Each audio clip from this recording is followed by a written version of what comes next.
Next topic आवे छे तमारो resultant force. हवे रिजल्टंट फोर्स कोने कहेवाय तो समझी लो एक पॉइंट पर अहींया P1 P2 P3 અને P4 चार फोर्सिस लागी रह्या छे कोई एक पॉइंट पर अने आपणे ओ कन्सिडर करी लईए तो अहींयाथी P1 P2 P3 અને P4 एम चार फोर्स लागी रह्या छे जेना कारणे आ ओ पॉइंट छे ए कोई एक दिशामां खसे छे। सपोज हूँ तमने अत्यारे समजावी दऊं के ओ जे छे ए आ दिशामां 20 सेंटीमीटर खसे छे तो एक एवो सिंगल फोर्स पॉसिबल है जे P1 P2 P3 અને P4 જેટલી જ અસર ધરાવતો હોય એટલે કે ओ पॉइंट ने आ दिशा में 20 सेंटीमीटर ज खसेड़तो હોય પણ सिंगल फोर्स હોય। अहींया P1 P2 P3 P4 કેટલા फोर्सिस है तो चार अलग अलग फोर्सिस है जेना कारणे तमारो ओ पॉइंट है ए 20 सेंटीमीटर आ बाजू खसे छे एनी जग्याए कोई एक एवो सिंगल फोर्स કે જે તમારા ओ पॉइंटને એ જ દિશામાં એટલું જ ખસેડે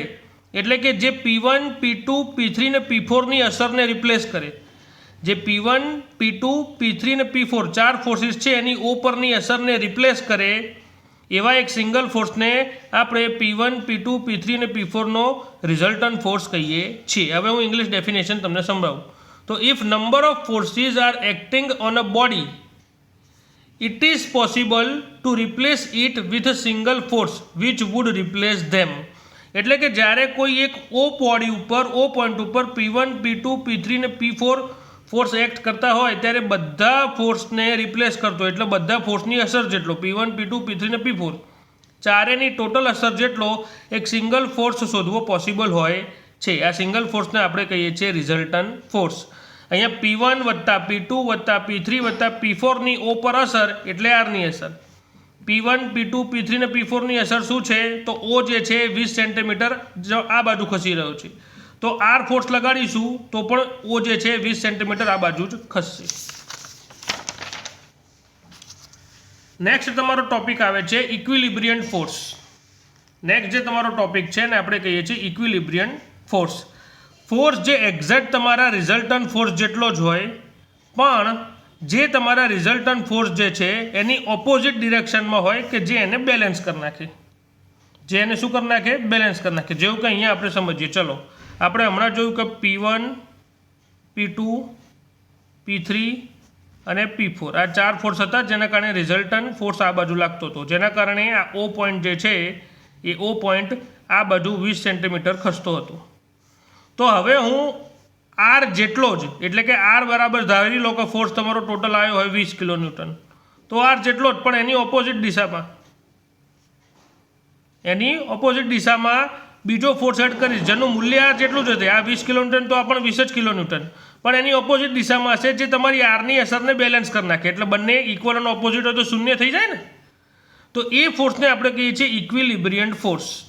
ए फोर्सने आपणे कहीए छीए अहींया इक्विलिब्रियंट फोर्स। तो इक्विलिब्रियंट फोर्स शू है एवो force which is equal to the resultant force. जो रिजल्टंट फोर्स 20 किलो न्यूटन नो है तो आ फोर्स पण 20 किलो न्यूटन नो जशे पण एक्ઝેક્ટ ऑपोजिट डिरेक्शन में एटले के आ जमणी बाजू से तो आ डाबी बाजू आ ऊपर हशे तो आ नीचे तो एवा फोर्स ने आपणे शुं कहीए छीए इक्विलिब्रियंट फोर्स। एटले के जे फोर्स रिजल्टंट फोर्स जेटलो ज होय बट ऑपोजिट होय डिरेक्शन में अने जे एनी असरने शुं करी नाखे जीरो करी नाखे तो एवा फोर्स ने आपणे कहीए छीए इक्विलिब्रियंट फोर्स। नेक्स्ट आवे छे रिजिड बॉडी। रिजिड बॉडी नी व्याख्या शुं थाय तो जे बॉडी उपर आपणे फोर्स एप्लाय करीए पण एनुं डिफॉर्मेशन थाय नहीं। डिफॉर्मेशन एटले के एना आकारमां फेरफार थाय नहीं। डिफॉर्मेशननो सीधो मतलब शुं थाय do not change its shape. कोई बॉडी જ્યારે પોતાનો આકાર જે છે એ બદલે નહીં ત્યારે એને આપણે શું કહીએ છીએ rigid body which do not deform under the application of forces. એટલે કે જે બોડી હંમેશા એના ઉપર આપતા ફોર્સિસના કારણે પોતાનો આકાર ચેન્જ કરે નહીં। જેવું કે રૂ ઉપર ફોર્સ આપીએ છીએ તો આકાર બદલાઈ જાય છે, લાકડા ઉપર ફોર્સ આપીએ છીએ તો આકાર બદલાતો નથી પણ એ તૂટી જાય છે। તો રૂ જે છે તમારું કોટન જેને આપણે શું કહીએ છીએ કોટન એ કેવું કહેવાય ડિફોર્મેબલ બોડી કહેવાય। જ્યારે તમારું વૂડ જે છે એ કેવું કહેવાય રિજિડ બોડી કહેવાય। જે બોડી ઉપર ફોર્સ આપતા એ પોતાનો આકાર બદલે ડિફોર્મેબલ બોડી, જે આકારના બદલે રિજિડ બોડી। નેક્સ્ટ ટોપિક ભણીએ આપણો composition of forces. Composition of forces શું છે તો કોઈ પણ ફોર્સ જ્યારે એકથી વધારે ફોર્સ લાગતા હોય, જેવું કે P1 P2 P3, આ 3 ફોર્સ અત્યારે લાગી રહ્યા છે કોઈ એક પોઈન્ટ એ ઉપર, તો આ એ પોઈન્ટ ઉપર P1 P2 અને P3ની અસર ધરાવતો રિઝલ્ટન્ટ ફોર્સ શોધવાની જે પ્રક્રિયા છે એને આપણે કહીએ છીએ કમ્પોઝિશન ઓફ ફોર્સિસ.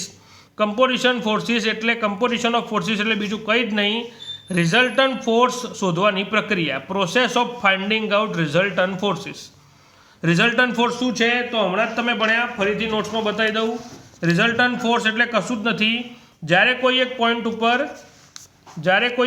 ઉપર એકથી વધારે ફોર્સ એક્ટ થતા હોય, ઓ પોઈન્ટ ઉપર P1 P2 P3 અને P4 4 ફોર્સ એક્ટ કરી રહ્યા છે, તો એ બધાની જ અસર ધરાવતો એક સિંગલ ફોર્સ ફાઇન્ડ આઉટ કરવો, આર, એને આપણે કહીએ છીએ રિઝલ્ટન્ટ ફોર્સ.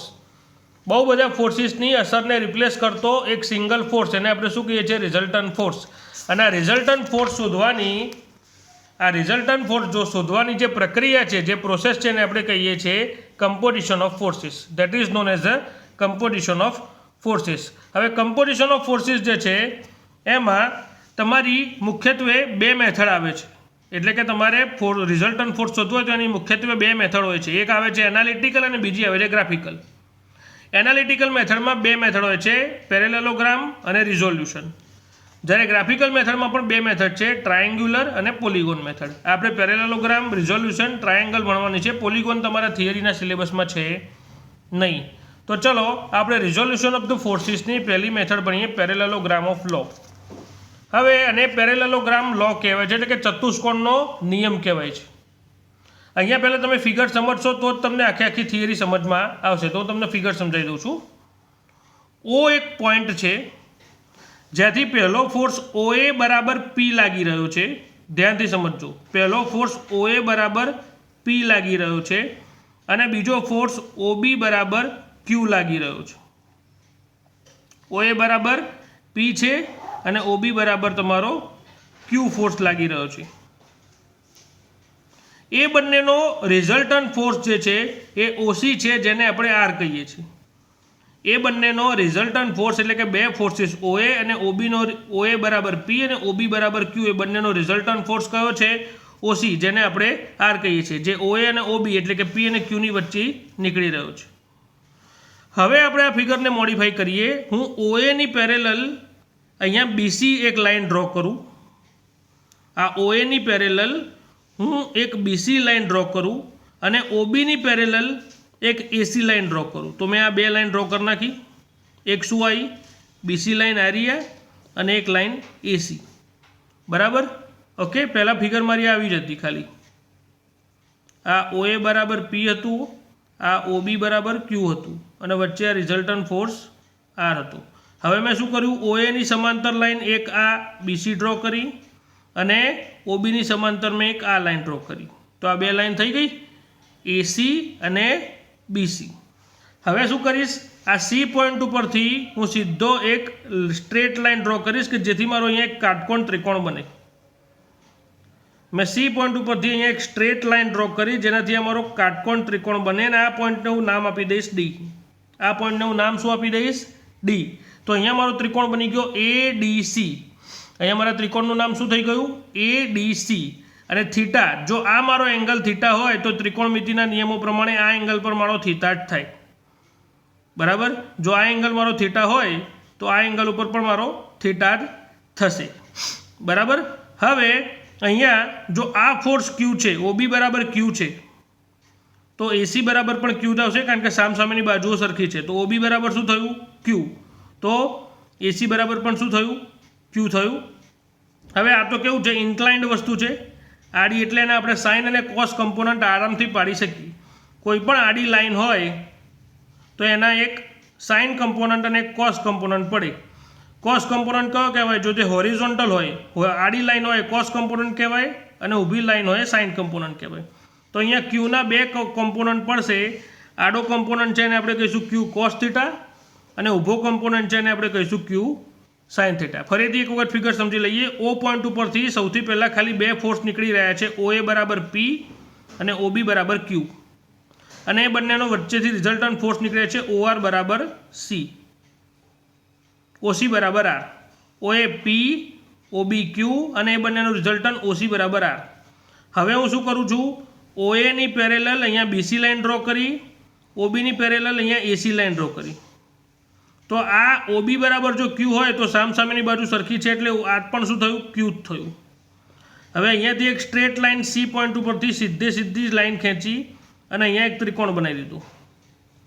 તો આ Q લાઇન માટે કે જે મારો વિકર્ણ છે એના બે કમ્પોનન્ટ એટલે કે હોરિઝોન્ટલ લાઇન અને વર્ટિકલ લાઇન શું થાય, તો વર્ટિકલ લાઇન થાય Q sin થીટા અને આ થાય Q cos થીટા. આ થઈ ગયું. આ પોઈન્ટનું નામ આપીએ છીએ D. જો AD બરાબર Q cos થીટા, DC બરાબર Q sin થીટા. આ થીટા છે એમનો એમ જ રહ્યો. હવે ત્રિકોણની અંદર મારે શું કરવાનું છે, તો મારે સંપૂર્ણ રીતે સૌથી પહેલાં તો AD અને CDની વેલ્યુ સુધી. તો AD બરાબર આપણું આવી ગયું Q cos થીટા, CD બરાબર આવી ગયું Q sin થીટા. હવે ત્રિકોણ ODC જુઓ, ODC તો એક મોટો કાટકોણ ત્રિકોણ દેખાઈ રહ્યો છે. ODC તો આ એક જબરજસ્ત મોટો કાટકોણ ત્રિકોણ દેખાઈ રહ્યો છે. ODC ની અંદર OC બરાબર શું આવે, તો કાટકોણ ત્રિકોણના નિયમ પ્રમાણે OC સ્ક્વેર બરાબર OD સ્ક્વેર વત્તા DC સ્ક્વેર. કાટકોણ ત્રિકોણના નિયમ પ્રમાણે ODC માટે OC સ્ક્વેર બરાબર OD સ્ક્વેર વત્તા DC સ્ક્વેર. હવે OD બરાબર તો શું છે, તો OA વત્તા AD છે.